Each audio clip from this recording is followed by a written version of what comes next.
It's that moment that we realize nothing's getting easier and every day seems to be more and more of a struggle. When we wake up in the morning, how are we going to get through our day? Where's our motivation? From where is our inspiration coming from? At night, our anxieties seem to creep up on us. Where are we going to be in the future? Why are we here? Am I going to be successful? These are some of the things that we may think about.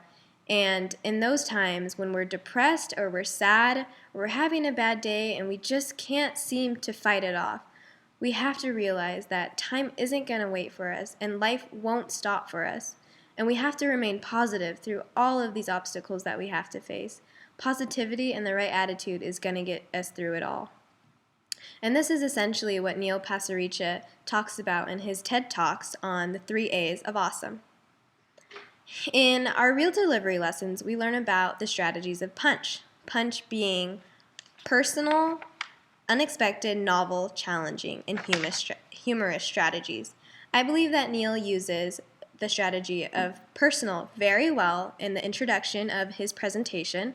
He's able to reel the audience in with pictures and stories from his childhood, and he also interweaves challenges and humor into it, so it gives the audience a right balance of emotion. Instead of being too sad or too happy, they're right in the middle. And he is able to engage his audience without even presenting what his theme is to the story within those first 5 minutes. And I thought that was really awesome. So this leads me into how Neil is able to engage his audience throughout the entire 15-minute presentation. In our real delivery lessons, we learn what it means to be naked when presenting to the audience. And what I think Neil does a great job is being naked because he's able to be direct, honest, and clear with the audience. He spoke so clearly throughout the whole thing. Even though he did seem a little nervous, he got through it with a walk in the park. And he paused, what I noticed was that he paused when it was necessary to close an idea or a thought so that the audience could soak it in or have a time to giggle a little or really, think about it. And he was very relevant with his gestures. He also had a great posture throughout the whole thing.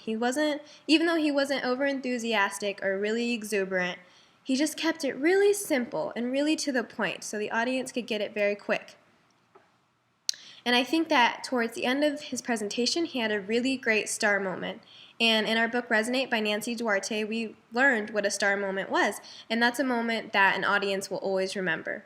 And what Neil does through implementing a strategy from the star moment is he uses dramatization.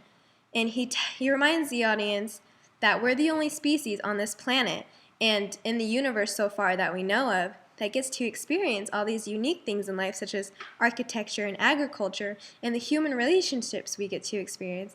Everything from art to literature to entertainment is unique to us, and we only have 100 years to experience these great things. He's giving us all of these factual evidence, but he's dramatizing it in order to engage the audience and to really make them comprehend their lives and understand that we only have 100 years. He uses repeated sound bites. 100 years to live these great things, and every moment that we have is fleeting, is already being taken away from us. So it's like an hourglass. The time's really just running out. And what he wants to get the audience to realize is that we've got to use the 3 A's of awesome, which is attitude, awareness, and authenticity in order to make our life successful and to be happy with it. So I really thought that was great, and these are things I really want to implement into my Ignite presentation, from using dramatization and emotive storytelling. And not only that, but we also were given a list of 10 commandments to study. And from this, Neil really used connecting with people's emotions, as you can see from his punch strategy of personalizing his introduction, and using a star moment of dramatization. He was able to get to people's emotions, and his personal stories really sought out empathy from the audience. And they were able to pull from that and grasp their own stories and relate it to their own life. So like I said, these strategies that I used, I would love to use in my presentation. And even though I've already done the outline, now I want to go back and I want to change it and be able to deliver in a different way and bring about different emotions of people and really dramatize the experience in order for them to grasp the concept of what the theme I'm trying to get at. Another thing I want to do is make sure that I definitely rehearse my speech over and over and over. That way my presentation can be as strong as it can be, and I can really, really get into the minds and the hearts of my audience. It was a great TED Talk that I got to watch today by Neil, and I actually own the book, so it was very awesome to find that on the website without even realizing it. But I hope everyone had a great week, and I hope to see you next week.